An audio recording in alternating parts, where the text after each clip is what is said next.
తిరుమలలో ఎర్రచందనం దొంగలను ఎట్టి పరిస్థితుల్లో వదిలిపెట్టే ప్రసక్తే లేదని కేంద్ర హోంశాఖ మంత్రి బండి సంజయ్ కీలక వ్యాఖ్యలు చేశారు.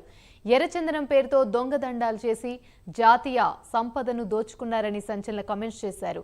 ఇలాంటి వారు ప్రస్తుతం రాజకీయాలను శాసించే స్థాయికి చేరుకున్నారన్నారు. ఇతర మతస్థులను టీటీడీ బాధితులను అప్పగించడం వల్లే ఇన్ని అనర్థాలు జరిగాయన్నారు.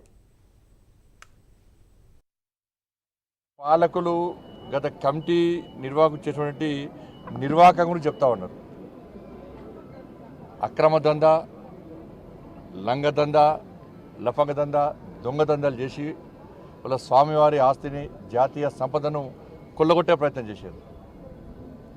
వాళ్ళ ఎర్రచందనం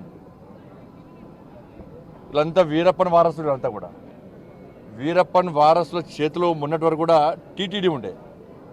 స్వామివారి పవర్ ఎంతో తెలుసు, స్వామివారి శక్తి ఎంతో తెలుసు. సరే 10 సంవత్సరాలు వాళ్ళు ఆడింది ఆట, పాడిందే పాట కావచ్చు. ఇవాళ ఏమైంది పరిస్థితి? స్వామివారి జోలు పోతే ఏమైంది పరిస్థితి? కాబట్టి ఎర్రచందనం పేరుతోని దొంగదందా చేస్తూ వేల కోట్ల రూపాయల స్వామివారి ఆస్తిని, జాతీయ సంపదను దోచుకుంటూ వాళ్ళే ఇవాళ రాజకీయాలను శాసించే స్థాయికి వచ్చారు.